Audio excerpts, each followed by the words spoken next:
Hi, I'm Anneliese and I'm from the Fox and Bear studio. We're up in the den today and I'm going to talk to you about using chalk paint.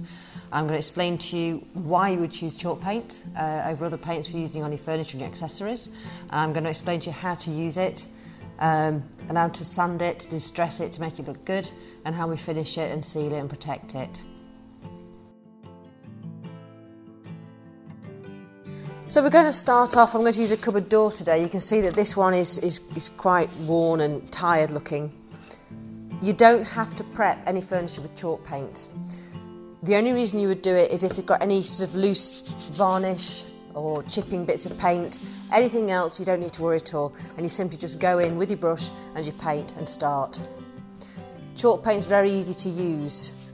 We particularly like our chalk paint in Fox and Bear because we've made it more durable than a lot of the other brands out there. It's more water resistant, so it's better for places like the kitchen or the bathroom, dining tables and that kind of thing. So it's a really nice high quality, lots of chalk in there, so the pigment's added and you get a really nice coverage. So the first coat you're going to do, you are literally just going to paint straight on like that.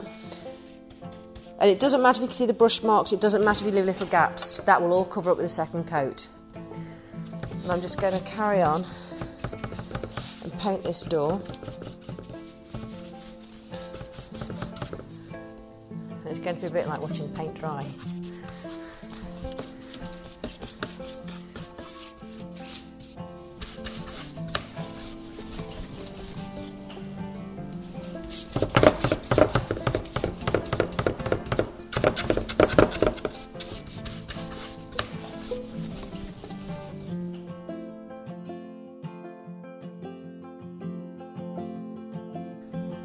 So we've allowed the first coat to dry, we're ready for the second coat. There's a few things you should know about chalk paint. Heat will affect it, it will dry really quickly when you're using it, and if it thickens up, all you need to do is add a little bit of water. If you add too much water, don't worry, just simply leave your tin of paint open and it will thicken up again, back to the consistency that you want. Also, another thing what happens when you use chalk paint, sometimes it does what we call balling up. There's little, and you'll think it's air bubbles, and you'll see them, and you will automatically, the natural instinct is to brush it to get rid of them. You actually make it worse. Just leave it. If you see little balls of paint, just leave it. One light sand with a sanding block afterwards will just totally remove them, so don't worry about it. The other thing about painting with chalk paint is don't worry about painting it all on in one direction. It doesn't matter at all. The brush marks are part of the character of the piece once it's done. So just apply the paint nice and evenly, and like I say, any direction will work.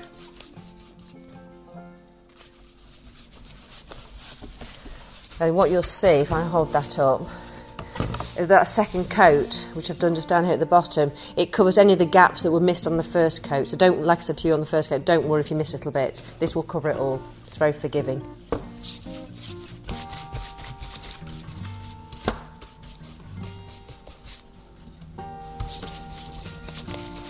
Of course, on the second coat, we're doing the same colour here.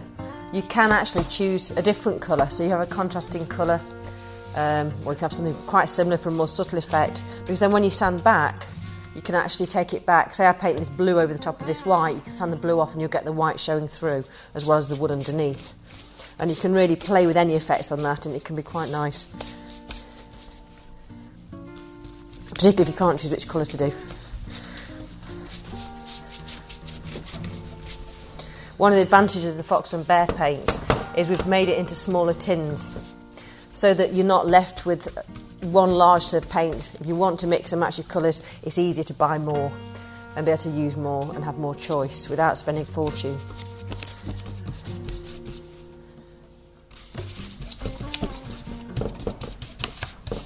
And you'll be surprised how far a tin of paint goes. One of our small tins of paint you will easily cover a table and 4 chairs, probably a little side table as well with it. And especially if you keep watering it down, which you can do and it doesn't affect the quality of the paint, it's going to go even further. There we go. I think that's about the second coat. Just about done.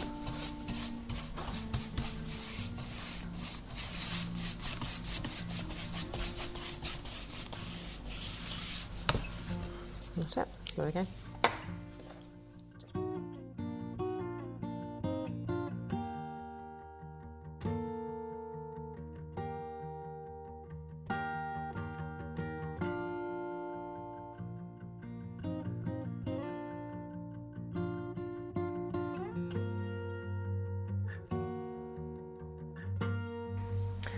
In this little section we're going to talk about distressing the furniture, and I've moved on to a chair because there's a few more lines on this to demonstrate to you how to work on it. Ideally, when you're distressing, work on areas that would naturally be worn. So on a chair, it's places like where the legs would go. It's along the edges where things get worn, where the feet would go on the bars, a bit on the legs. If you want it to look really old, you can obviously make it more and more shabby as you go along, but that's entirely up to you. I use these soft sanding blocks. I found them very good because they're very forgiving to work around the edges. They're very easy to use. Certainly great people who've not really done this sort of thing before. And you can go in and just start to get a bit of an edge there. You can see where I'm just wearing it down. This one's a fine medium coarse block. You can get coarse ones, but to be honest, you're far better off one of these because you can do it a gradual process. If you use a really coarse grain, you're going to take too much paint off too quickly, and you can scratch the wood underneath as well. So it's far better to just go in and take a little bit more of the time. Now, I will warn you, of course, it's very dusty chalk paint because of the amount of chalk in it. So just be aware of that when you're sanding. It's probably not something you want to do in your front room on your carpet. And literally, I will just work my way around all these edges. You can also, if you want to, just go over the chalk paint itself on the actual full surfaces. What that's going to do is just smooth it off. You can still see in the grain of the paint, the lines of the brushes. It just makes it a nice and smoother finish before we lacquer it.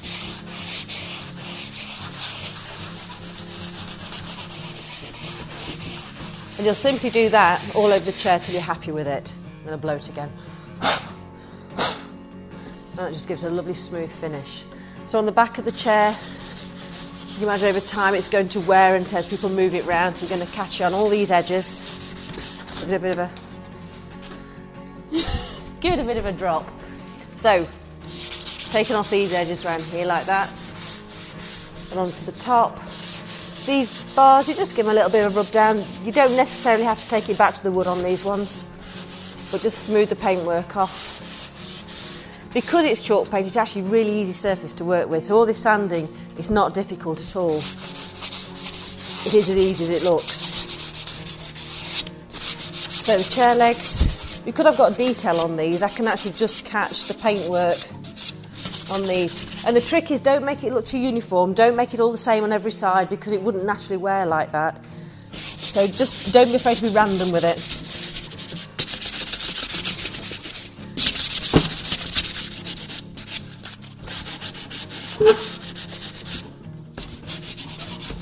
A lot of people, when they start sanding, they are actually very, very cautious with it, and they just do a little tiny bit. It actually looks better when you do a little bit more and you're a little bit braver with it.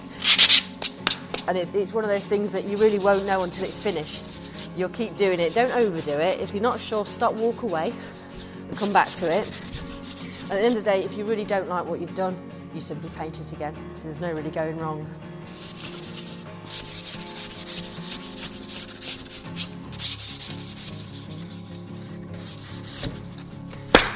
There we go, all finished.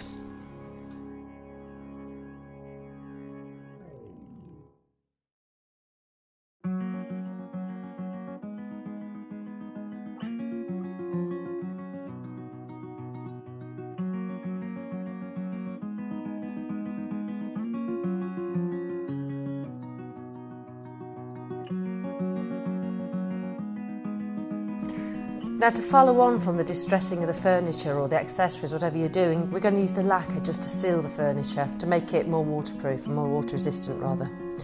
I'm just going to show you on these frames. This is actually a plastic frame that I got from one of the sort of the thrift store ideas, a whole 99 pence plastic frame. And what we've done, we've actually painted it up, and that's in our Sergeant Major green, and we've distressed it. I think you'll agree it probably looks a little bit nicer now. So what we're going to do is we're going to now lacquer this.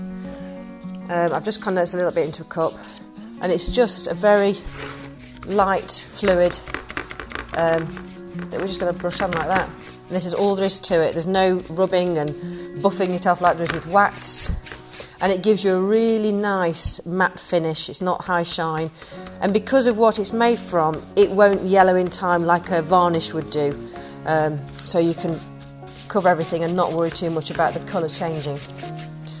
There is one thing I'll say to you, there are certain pieces of furniture that as you paint it, and you won't see it straight away, you will get tannins come through the wood, and something that's very obvious once the lacquer goes on. So if you've got a very white piece of furniture you've painted, sometimes you'll find it goes quite yellow. That's not the paint and the lacquer, that's the tannins coming through the old wood. So what you want to do with that, if you don't like it, I personally like it because I think it just ages it and adds more to it. If you don't like it, then really it's something you're going to have to seal. So you'd have to reseal your furniture with something like a shellac or a Ronseal. They do a stain block, that kind of product, and actually cover up the areas. Same with water stains, watermarks from mugs and things like that you've not noticed. Sometimes they will come through the paint just because of the very nature of it. You're sealing in something damp and it lifts through, especially with heat and temperature. So use a stain block if you know you've got a stain that's going to cause a problem on your furniture, but otherwise it's just simply brushing this on, and you see it takes no effort at all. The only thing you have to watch for on furniture is that it's not running anywhere, and that's just a matter of, as you work around the furniture, be methodical about where you've done, and then just go back and check as you go around the piece of furniture. Just walk around it and just keep brushing and taking any little runs and drips. And that's all you have to do. And there we go. That is finished. So as you can see, that's a really easy way to finish the piece of furniture.